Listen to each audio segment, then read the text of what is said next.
I was a 17-year-old kid, highly recruited Division I athlete, knew what I wanted to do with my life, knew I was going to run at the collegiate level, had hopes to run in the Olympic trials one day and potentially in the Olympics. And I had my life kind of planned out. I found myself injured, found myself in the OR, and eventually found myself losing a leg.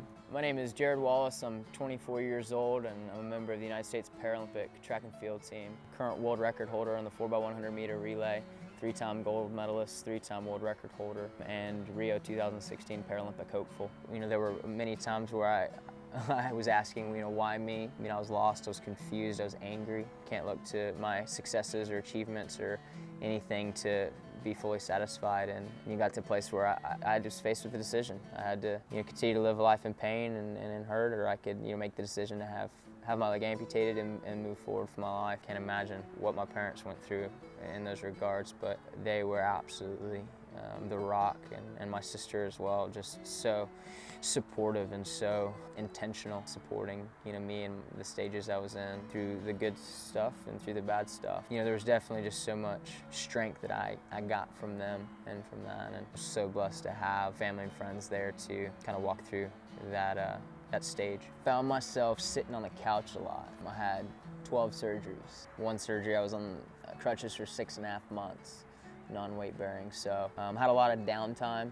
Some semesters I had to take off of school, so I kind of was sitting around a lot and decided to teach myself how to play the guitar. Play golf a good bit, and that's probably one of the major things I do with some of my guys I'm pretty close with. We'll go out and play around the golf or just go hit the driving range and hang out. I've almost been trying to find something that my leg won't allow me to do, and I haven't found it yet, so that's a good thing. Christ really redeemed me in my life. It's really where my mission, I run for Him, came from, is no longer am I running for myself, but I'm running for the Lord. When people see me, obviously the first thing they notice is my leg's missing. There's obviously a lot of questions that go into that. It's not not every day you see an amputee sprinting or an amputee doing any type of elite training. People are curious. A lot of people haven't seen prosthetics before, and I try to carry myself pretty loose. People can tell it doesn't bother me, so they're more apt to come up and ask questions, and it's cool. It's definitely an easy conversation starter.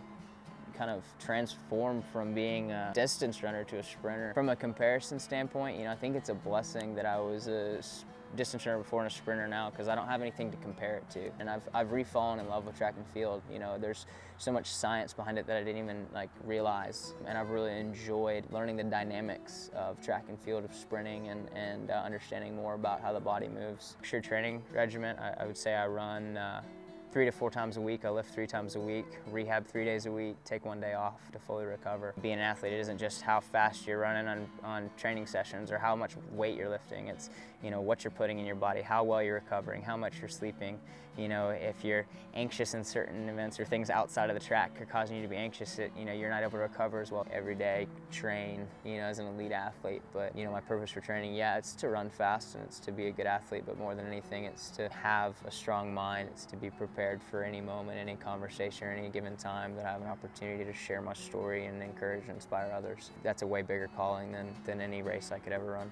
I think every kid growing up has this dream of competing in the Olympics or representing their country. First day, I remember getting the phone call, sitting in my driveway in the car, and got the call from my coach and said, hey, congratulations, you just made the team. I ran a strong race and actually ended up breaking the world record in the prelims to make the finals and stand on a podium and sing your national anthem. Just really, really humbling. It's been an amazing experience. I hope to be able to continue to do it for a long time. Every Paralympic athlete has a story. Every Paralympic athlete has a different disability. And so there's a lot of uniqueness involved. The growth in awareness over the past couple years since London alone, people are starting to see Paralympians not for, poor person in a wheelchair or poor blind guy, but oh my gosh, it's absolutely phenomenal what these guys are doing and how able they really are. I'm definitely a different man now than I was before. I was a boy before, and now I have purpose. Now I know what my calling is.